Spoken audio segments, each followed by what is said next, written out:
The aroma of simmering tomato sauce and garlic infused the air of La Famiglia, our family restaurant, a symphony of scents that always soothed my soul.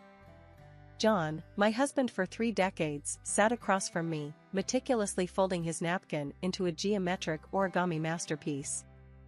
"Honey," I said, tucking a wayward strand of hair behind my ear. "You've been working late an awful lot these past few weeks. Everything all right at the hotel expansion?" John looked up, a flicker of something unreadable crossing his features, before he settled into his usual confident smile. "Just some loose ends, nothing major. You know how it gets." We knew all right. Our entire lives were woven into the fabric of Isabella and John Incorporated.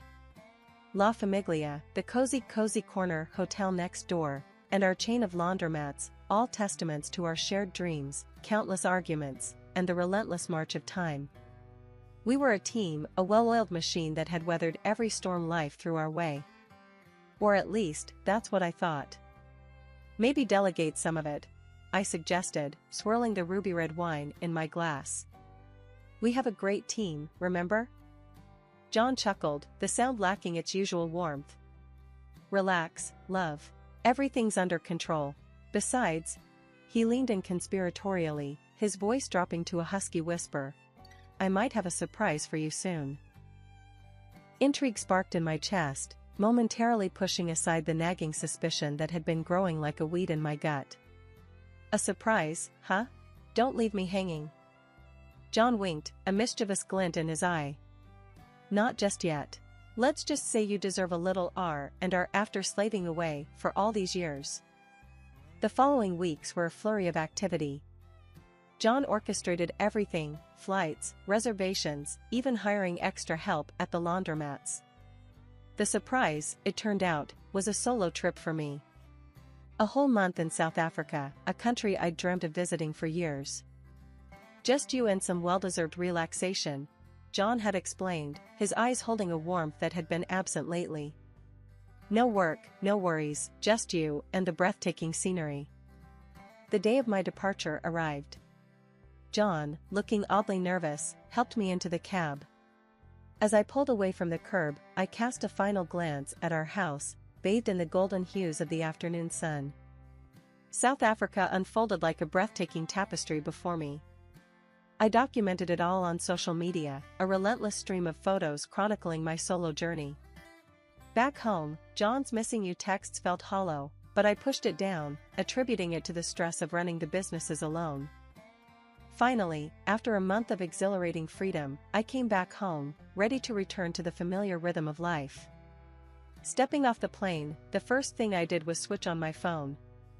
A torrent of messages flooded my inbox, friends oohing and awing over my pictures, John's usual "welcome back" text conspicuously absent. A knot of unease tightened in my stomach. Dismissing it as jet lag, I hailed a cab and headed home. The familiar street, lined with towering oak trees, brought a wave of comfort. But as I approached the house, a sickening feeling washed over me. My key wouldn't turn in the lock. Panic clawed at my throat. I jiggled the handle, shoved the key in again, frustration building with each failed attempt. Finally, pulling out my phone, I dialed John's number. It rang once, twice, then a cold voice answered the phone. "Hello?" "John, it's me, Isabella," I stammered, my voice tight with confusion. "Why won't my key open the door?" A beat of silence followed, then a sigh. "Isabella. Look, there's no easy way to say this." John's voice, usually warm and comforting, was flat and emotionless. "I sold the house." The words hit me like a physical blow. "Sold the house? What are you talking about?" My voice cracked with disbelief. "Without even discussing it with me?" Another sigh, tinged with what sounded like annoyance. "There's a lot to unpack here, honey. Look, the truth is, I filed for divorce. We need to split things up." The phone almost slipped from my grasp. "Divorce? John, what are you saying?" Tears welled up in my eyes, blurring my vision. "We've been married for 30 years. "I know, honey, I know," John said, his voice softening a touch. "But things change. I met someone, younger, and well. He didn't need to finish the sentence. The truth, ugly and raw, slammed into me. The missing texts, John's distant behavior, it all clicked into horrifying place. Someone younger, huh? I repeated, my voice laced with bitterness. And who might that be? Another pause, this time filled with an uncomfortable tension. It doesn't matter, Isabella. The important thing is, we need to move forward. The business will be split in half. You get the laundromats, and I'll keep La Famiglia and the hotel. The laundromats? That's all I get? Fury bubbled up inside me, hot and volatile. After all these years? The call ended abruptly, leaving me standing in the parking lot, the phone clutched in my hand like a useless relic. With trembling hands, I knocked on the door, the one that no longer belonged to me. This time it swung open a moment later. Standing in the doorway, a smug smile plastered across her face, was a woman I vaguely recognized, John's secretary, Sarah, clad in a skirt that defied the laws of physics and a top that screamed, bought on impulse. She looked like a caricature of everything I wasn't, young, blonde, and possessing a kind of airhead confidence that grated on my nerves. Isabella, she drawled, her voice dripping with fake sympathy. John mentioned you were coming back today. Where is he? I demanded, voice tight with barely contained anger. Sarah's smile widened, a touch too sharp around the edges. Out celebrating our new life, of course. But before you get any ideas, she added, her tone turning pointed, this house belongs to me now. She flourished a key in front of my face, the glint of metal mocking me. And him too, I suppose, I spat, unable to hold back the bitterness that stained my voice. Sarah's smile faltered for a second, a flicker of something akin to disgust crossing her heavily made-up face. But it was quickly replaced by a smug grin. Thanks for the well wishes, honey, she said, her voice laced with a condescending sweetness. Don't you dare call me honey. Gold digger, I growled, pushing past her into the house. The familiar space, once a haven of comfort, now felt alien. John's belongings had vanished, replaced by cheap, gaudy furniture that screamed Sarah's gaudy taste. Sarah's carefully constructed facade crumbled. Her eyes narrowed, and a vicious glint replaced the fake sweetness. Watch your mouth, old lady, she hissed, her voice surprisingly low and dangerous. For a moment, we stood there, locked in a silent battle of wills. Finally, Sarah broke the silence, her voice regaining its saccharine quality. Look, honey, she said, feigning concern. The cops are on their way to escort you out. John wouldn't want any trouble. The cops? I scoffed, disbelief momentarily overriding my anger. This is my house. Not anymore, sweetie, Sarah purred, stepping closer. Now get out before I have you removed. With a last glare at Sarah, I stormed out of the house, slamming the door with enough force to rattle the windows. Tears stung my eyes, a mixture of hurt and anger threatening to spill over. But I wouldn't give Sarah the satisfaction of seeing me cry. John might have taken the house, but he wouldn't break me. Taking a deep breath, I pulled out my phone, the screen illuminating my tear-streaked face. The dial tone buzzed in my ear, a lifeline thrown across the miles. It was Ethan, my son, the architect building his own life in another city. Hearing his familiar voice, rough with sleep but laced with concern, was a balm on the rawness of my emotions. Tears streamed down my face as I poured out the story, John's betrayal, the house, the whole damn mess. Ethan's stunned silence was almost deafening. When he finally spoke, his voice was tight with anger. That old fool. Don't worry, Mom, I'm on the next flight. I'll kick his sorry, but myself. A smile, tinged with sadness, touched my lips. Thanks, honey, that means the world. But I can handle this. It's my fight. We talked for a while longer, his unwavering support a warm ember against the chill of betrayal. I rented a hotel room for a while. Sleep, however, was a stranger that night. My mind raced, fueled by anger and a sliver of hope. By morning, a plan had taken root, a fierce determination replacing the despair. The lawyer's office was a sterile haven of paperwork and legal jargon. Together, we unearthed the truth. John, in his haste, had forged my signature on the house sale documents. His little trick of selling the house to his mistress, Sarah, wouldn't hold water. The courtroom was a tense battleground. When the judge ruled in my favor, returning the house to me and splitting the business fairly, a wave of relief washed over me. It wasn't a complete victory, the laundromats paled in comparison to the hotel and restaurant John kept, but it was a start. The key felt heavy and satisfying in my hand as I approached the house. The front door swung open before I could even knock. There they stood, John and Sarah, faces stormy with frustration. John opened his mouth to speak, but the words died on his lips. "Shouldn't you two lovebirds be somewhere else celebrating your new life?" I asked, my voice laced with steely sarcasm. John sputtered, his face morphing between rage and disbelief. Sarah, her carefully applied makeup cracking, threw me a venomous look. "You won't get away with this," she hissed. I simply shrugged. "Actually, honey, I already have." 2 months had passed since the courthouse victory, and tonight, I was the guest of honor at the annual City Hope Charity Gala. Stepping out of the limousine, I took a deep breath, the cool night air tingling on my skin. Diamonds sparkled at my throat, a glittering shield against lingering vulnerability. Then I saw them. John and Sarah, a grotesque tableau of arrogance in the doorway.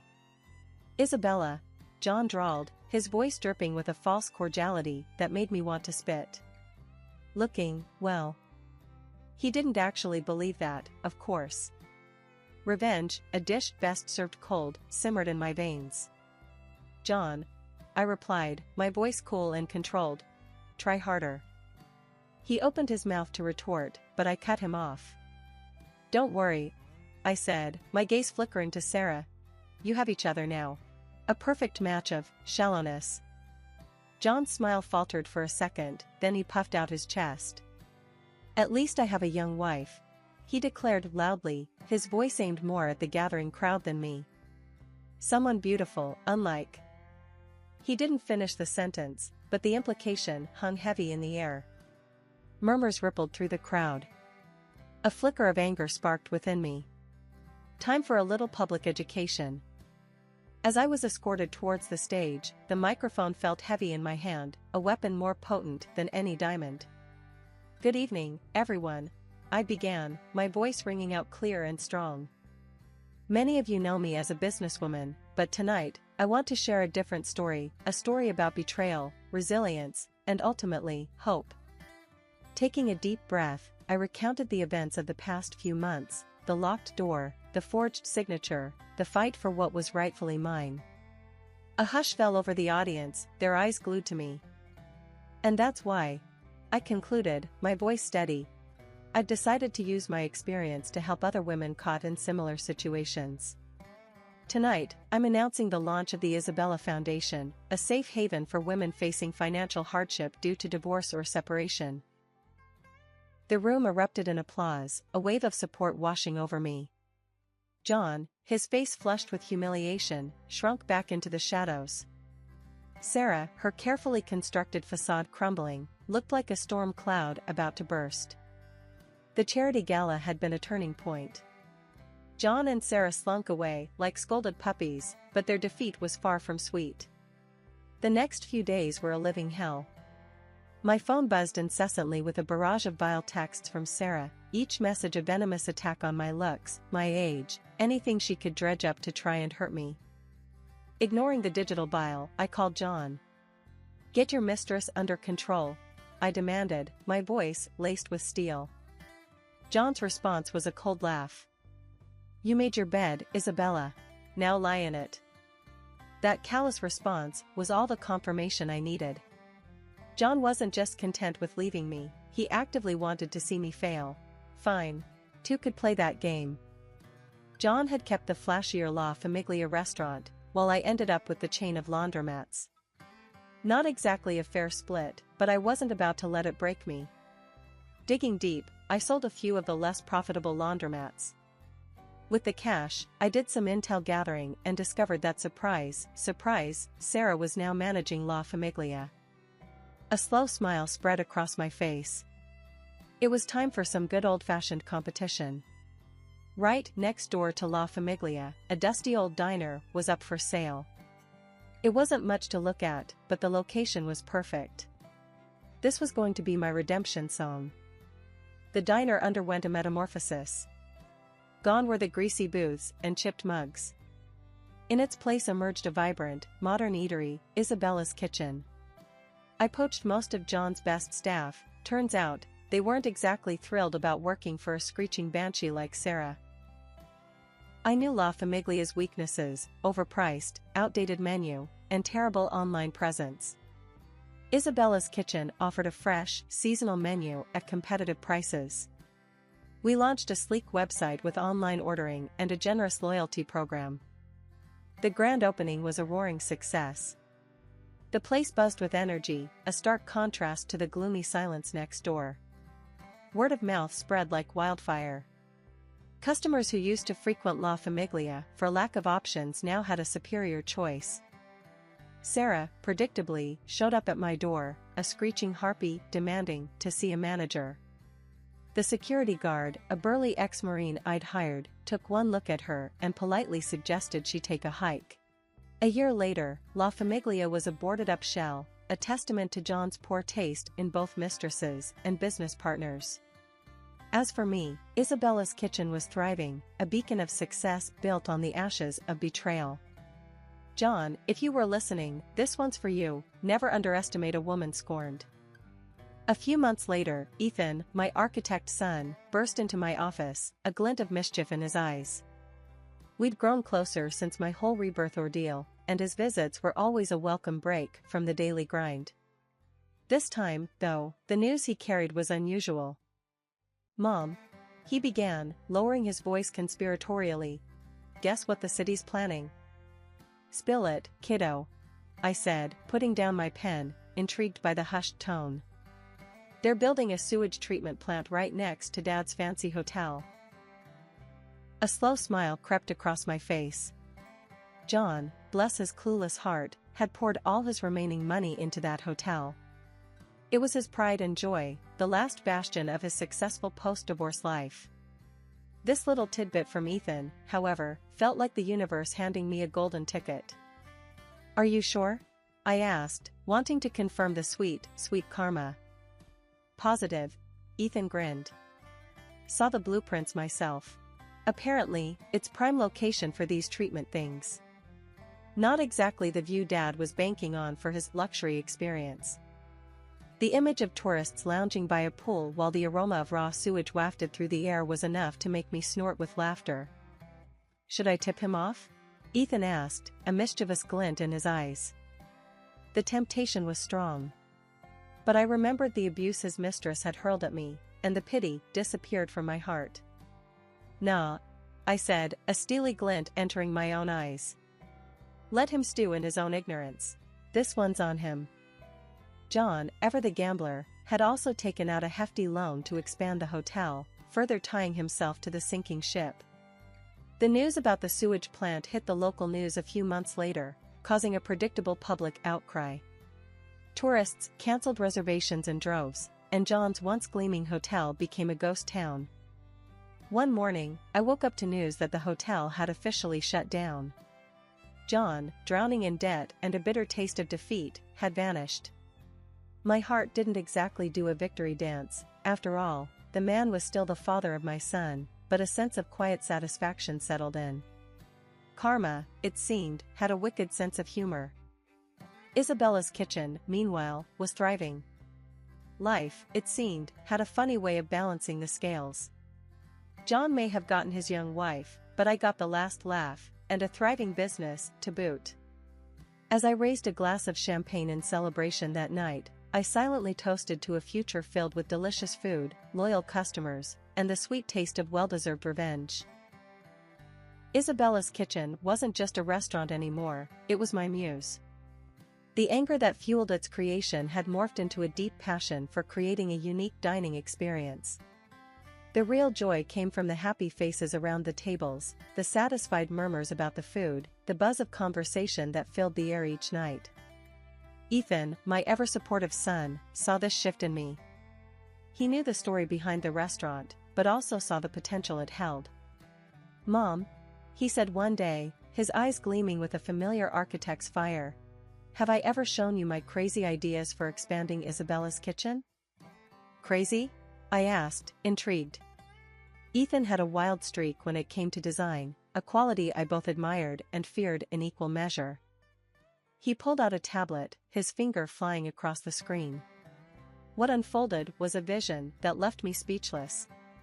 The existing building would be incorporated into a new, modern structure that defied categorization. Glass walls offered diners panoramic views of the city, while the rooftop transformed into a lush, open-air garden complete with cascading waterfalls and hidden nooks. It was unlike anything I'd ever seen, a bold statement that screamed Isabella's kitchen. "Whoa, kiddo," I breathed, a grin splitting my face. "That's insane." "Exactly," Ethan grinned back.